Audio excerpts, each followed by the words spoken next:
Okay, so today we have a very interesting topic. I've been planning for this for a very long time, and then I saw the trends on the Instagram and other social media posts when people putting their family pictures from long time ago, about their parents, when they are young and all that stuff, talking about their families, where they're coming from, all the cultural things and stuff, and then I decided to do the same thing.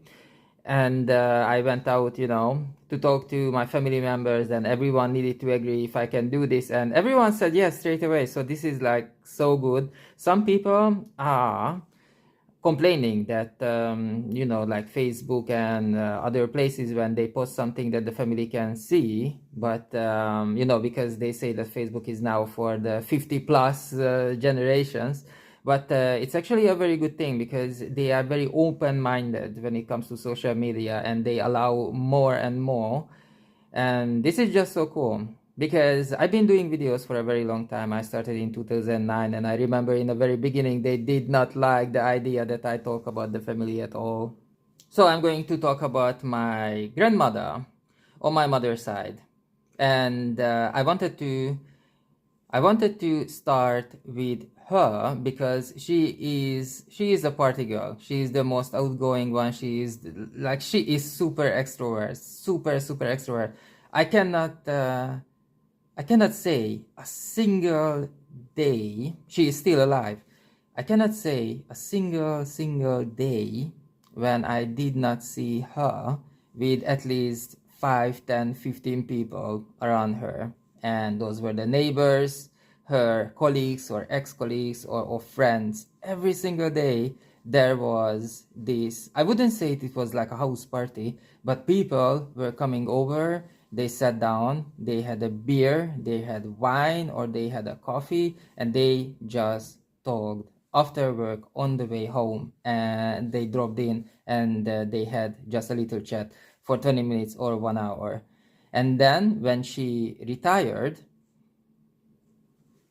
all the time the neighbors, they got together, and her house was the meeting point for the whole neighborhood. She was born in the 30s, which means that she was born when the World War was going on. And her mother, my grandma's mother, actually lived through 2 world wars. So she is my great grandmother, or just the great grandmother. She had 5 children.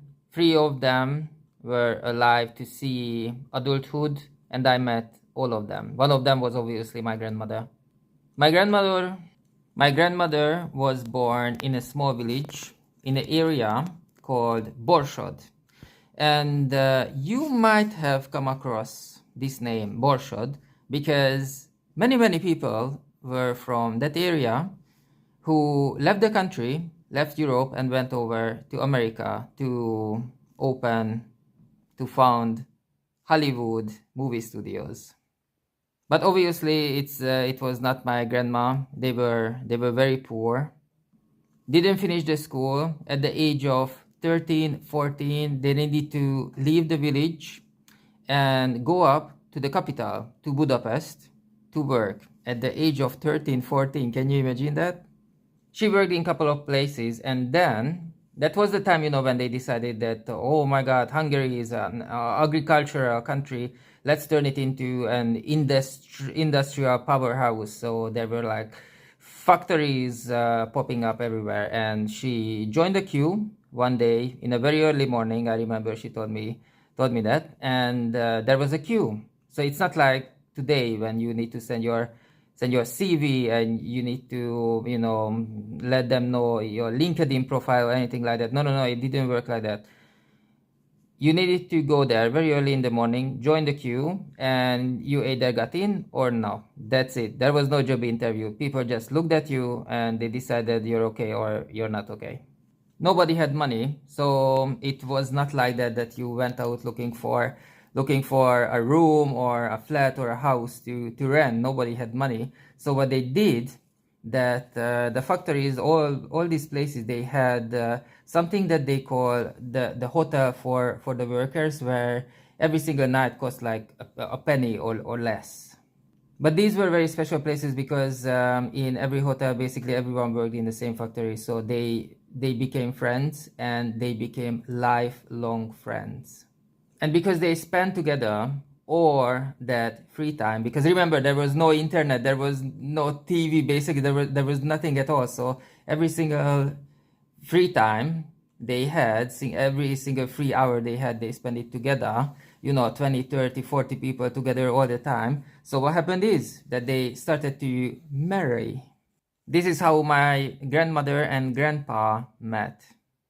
So it was a very, very tough life until the age of, we were thinking, with my family, we were thinking about this. When was the point when they could, like, say, they settle down and actually enjoy the life, enjoy the fruit of their work? And we decided collectively, the family, that my grandparents, they had a good life when they reached 38, 39, 40. So let's say 40. When they were 40 years old, they already had a proper flat paid off completely, and they had a summer house paid off completely. And that, from that moment on, from the age of 40, they were just fine living and just being okay. They were fine. And very importantly was the difference between my life and my grandparents' life, that the friends they made at in their teenage years, that friend group stayed. I can even say even today. She's obviously in her 80s now, but still the same friends, the same people. I cannot say that, but I, after high school, I left my country. I even left Europe. I worked in 5 countries. I was traveling the world, and obviously every single time I have completely different circle of friends. And this is very important because I traveled the world. I worked in 5 different countries, and still I feel that I'm very resistant to change. I don't like change at all. And when I think of my grandparents, that even, and their circle of friends, who are like 70s, 80s right now, and when I talk to them, it's like I don't talk to old people at all. They are like, still, they have that mindset, the teenager mindset, that they are very open to everything, open to any adventure, and they like to listen stories and stuff. And this is great, to keep that mindset. This is very good. But it's pretty wild when you think about it. You are born in the middle, not middle, in the beginning of the World War, and then in 2025 you talking to your grandchildren on an iPhone. This is like, oh my God, I cannot imagine how I would cope with that. It's too much. I am super interested in that generation because the main thing that is different, that they were always like happy, fulfilled with what they had. And my generation, we are never happy, and nothing ever enough. My generation is always looking for, new opportunities, new places, new experiences. And one of the main thing I want to say, now that we are close to the end of this video, that when it came to the summer house, everybody there in the area, all the neighbors, they got together and they build each other. They worked as a team and they build each other houses, one by one. And I think that is the most beautiful thing I ever heard.